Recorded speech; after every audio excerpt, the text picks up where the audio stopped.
Well, congratulations on this project. Thank you. It was Thank amazing. you. I'm very interested in knowing what your process and the character work was like to get into character as Louis Armstrong. Oh, thank you for asking that. Music.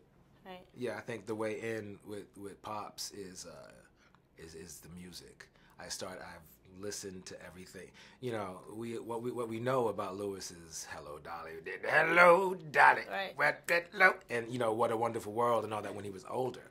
But what hooked me into who he was when I went back to like the 20s and listened to the Hot Five stuff, because in 1926, Louis Armstrong, for all intents and purposes, was Jay-Z. Right. And hip-hop naturally came out of jazz. Correct. So. Correct. And they thought hip-hop was going to be a fad, like it was going to go away. Right. And, you Here know, we are. Here we are. It's like modern pop music. There would be no hip-hop without Louis Armstrong. Right. There would be no modern music without Louis Armstrong. So it's an honor to play him and have people see that this dude was more than just, you know, Hello Dolly and What a Wonderful World. He created he was the progenitor of music as we know it now. And in the film, we get to see that he was the first African-American jazz to speak on the radio. To speak on the radio. Yeah, that was a real story. Right, and that's why it was such a big deal that he acknowledged Buddy Bolden. What would you say is the Armstrong's purpose in the film? Why did he need to be Buddy in the film? Bolden was the spark. Right. He was the spark. He was unrecorded. There's one picture of him. He was the spark that sparked a young man like Louis Armstrong. So we see where it started, and we see where Louis Armstrong took it. And that was just 1933, right, when Louis Armstrong was super hot. Like, he was modern popular music. And then Louis Armstrong took it past that, and he went international. He went worldwide and became an ambassador to the world from the United States. So Buddy was the spark, and Louis represents where it went. Right. And why did this story need to be told? Because nobody knew it. We didn't know. Nobody knows. And there's so many stories like that of these various, black artists and other figures in all, science and education. These stories are endless. And thank God in 2019 we're starting to see a more diverse collection of storytellers and people telling these. It's so much more interesting to go see, a Green Book. Right. And, to see all these various movies about different people, So it's beneficial to the world to hear stories like Bolden and like where the music began. Right. Thank you so much. Thank you, Lindy. That was awesome. Yeah, it's nice to meet you. Nice meeting you. Yeah. How are you? I'm so well. How are you? I'm fine, thanks. Congratulations on this film. Thank you so much. And my first question to you is, what attracted you to the project? I love history. I love music. And it seemed like such a powerful story, and it was just an opportunity to be a part of something really, really powerful. I mean, it's jazz, jazz is the most American thing, or at least the first purely American, new modern American art form. And it's something that I've always loved, and it's a story that finally gets to be told. So I play his wife, and it was an honor. Right, and you say, and I agree with you, that it is very powerful, but there is very little dialogue. So what do you think makes the movie so powerful? Well, Dan Pritzker's attention to detail is something that I hadn't experienced before at that level. When I was on set, just paying attention to even the little things, on the walls, or the way that we would prepare for a scene and talking about our emotional bodies, our characters' journeys, and then also in the context of the year that we were in, the place that we were. I mean, there was so much just honoring this story and honoring American history, honoring, African American history, honoring music. The lighting design was just beautiful. When I look at the film, I'm just like, wow, there's so many beautiful shots. The DP's work was just stunning. The costume designer, Colleen, did an amazing job. He really, really got the right people for this project. And as a whole, I think it's really satisfying to watch, even in the moments of silence or just music or dance, you know. Right. And what was your reaction when seeing the film? Because I could imagine not knowing what it's going to look like when you're filming it, especially because it's kind of like a whole montage. What was your reaction? The film is a montage, you say? It feels like when I'm watching it, it's like That's pieces of the story coming together, kind of woven together. So I could imagine in filming it, you don't know what the final project is going to look like. You're right. So what was your reaction? Well, what I appreciated about that aspect of it is that I felt like we were really taken inside of Bolden's mind. Right? And so there was a lot of dancing between reality and his perception. Which got increasingly interesting as he started to lose his marbles. Right. Literally. Sorry. Yeah. You know, and so as he, you know, whatever was happening in his mind that landed him in the insane asylum was something that Dan Pritzker had like complete artistic license to explore, and I think he did it in a really beautiful and respectful way. What was it like working with Pritzker in his creative endeavor? What was that experience my goodness.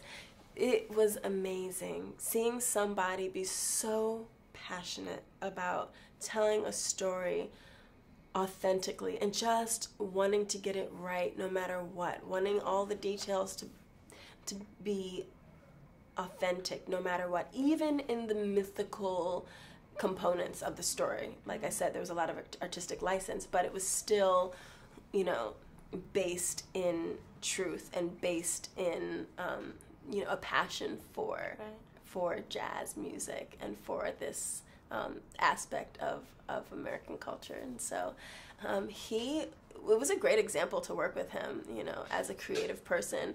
I just a lot of times think that projects are rushed and people just got to get it out and make deadlines and, you know, have budgets. And so to see someone be really free in their creativity was very empowering. What was the transformation like from being a model to an actress, and how are you enjoying it? You know, I've actually loved being an actor.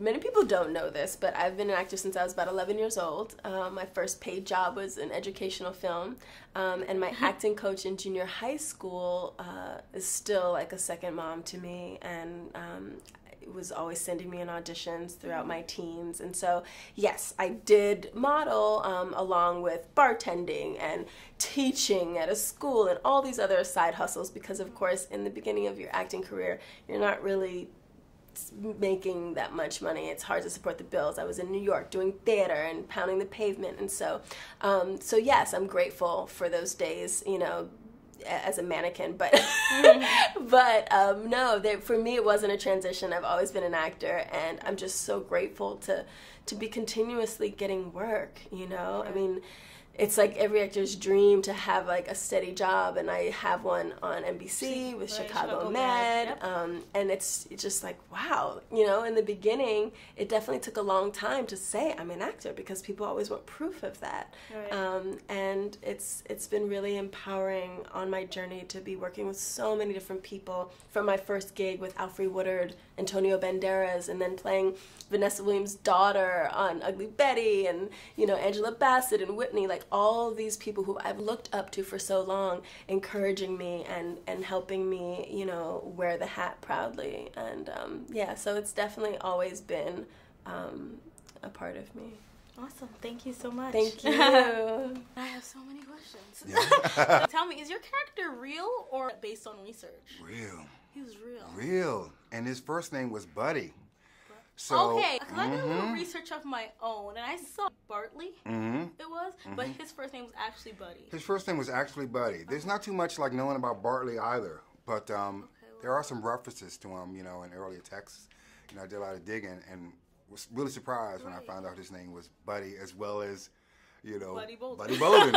So, you know, throughout the whole filming, I just called the movie The Two Buddies, you know.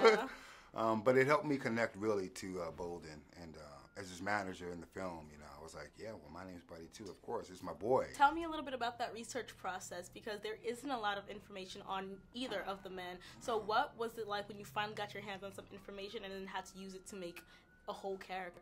Yeah, you know, just you take like the smallest piece and like, you know, just let your imagination fly, you know.